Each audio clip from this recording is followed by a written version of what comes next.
National Convention in Cleveland. Joining us on the phone because this is a breaking news situation, the Republican nominee for President Donald Trump. So, at the top of the broadcast, we were discussing the terrible police assassinations. I think it's domestic terrorism, and whether the Republican Party is going to make that issue, killing police officers, a campaign issue. Will you do that? Of course, it's a big issue. It's a horrible issue, and it's going to be a very important one. It's called law and order. We want law and order, and that's going to be one of my big issues and always has been. What about the Black Lives Matter movement? Will they be singled out as a provocateur in this terrible situation? Well, you see them marching, and you see them on occasion, at least. I've seen it, where they're essentially calling death to the police, and that's not acceptable. Whether you like them or don't like them, that bill is not acceptable. But I've seen it, and you've seen it.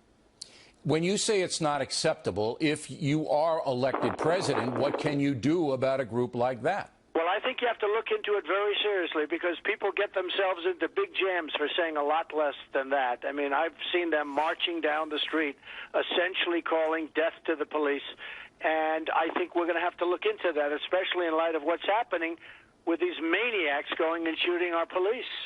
When you say look into it, there's a constitutional right, of course, to freedom of assembly and free speech. Are you saying that you would order the Attorney General to look into it for possible charges? When you see something like that taking place, that's really a threat, if you think about it. And when you see something like that taking place, we are going to have to perhaps talk with the Attorney General about it or do something. But at a minimum, we're going to have to be watching, because that's really bad stuff, and it's happened more than once. Do you believe the group, Black Lives Matter, is a fuse lighter in the assassinations of these police officers? Well, certainly in certain instances they are police, and to kill the police, essentially, which is what they said, that's a real problem, Bill. That's a real big problem. You know, by saying that the press that doesn't like you, the far-left media, will now start to say that you're a racist again. You know that that's what's going to happen.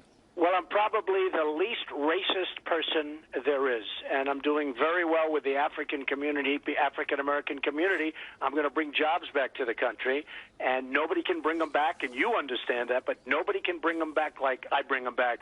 Our jobs have been stripped, and whether you're talking about African-American, whether you're talking about Hispanic, whether you're talking about Asian, whether you're talking about anybody in this country, we're going to bring jobs back. And, you know, a big problem that we have, you take a look at the African-American youth, they have a 48% and even more than that unemployment rate. It's yeah, we talked about this before. Most of that is education-driven. Let's turn to the convention. The Ohio Governor, John Kasich, should be at the convention, is not.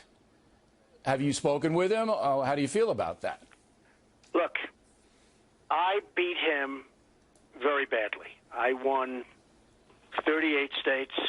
I won the highest number of votes in the history of the Republican Party. Second was very, very far away. I beat him very, very soundly, and you have to understand, this was a contentious, some people say the most contentious primary they've ever seen either party. If I were him and got beaten that badly, I probably wouldn't show up either. He has a problem, though. He signed a pledge. And from a standpoint of honor, I think he should show up. I also think this. If this were the Democratic convention, I think he should show up, because it's good for Ohio. I wanted it to be here, and we had lots of choices. I wanted it to be in Ohio. I recommended Ohio, and people fought very hard that it be in Ohio. It's a tremendous economic development event, and you look at the way it's going so far, it's very impressive. I wanted it to be here. The Republicans wanted it to be here. But honestly, even if this were for the Democrats, he should at least show up and say hello and say, how are you doing? He got beaten very, very badly. He could have, left. He should have left probably many weeks earlier than he did. But he just hung around. Do you think he's being a sore loser? Well, I don't want to say that. But you know what? It was a very contentious primary. He lost very, very badly, and maybe if I were in his position, I wouldn't show up either. Okay. Let's go to 60 Minutes. Okay. Were they fair to you in the edit?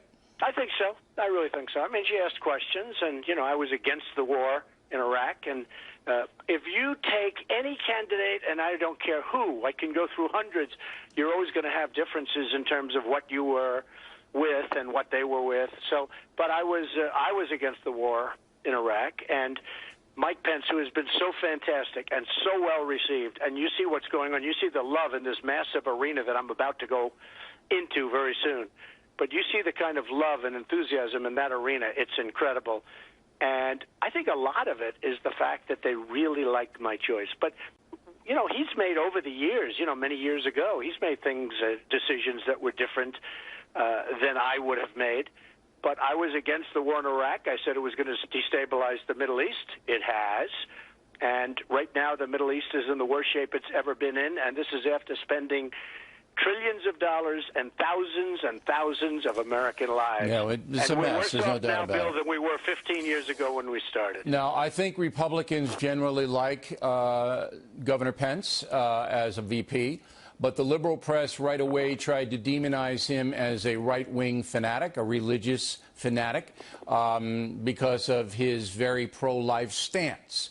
Did you see those articles? Did you see that commentary? And how did you react to that? I see it a little bit, but I think overall he's gotten a tremendous response. I don't think I could have picked anybody that, frankly, would have gotten as good a response. And the party itself loves him. They love him. And I've seen it. I've been with them. They really liked the choice, and it was my number one choice. It was really terrific. And I mean, I'll go a step further with the press.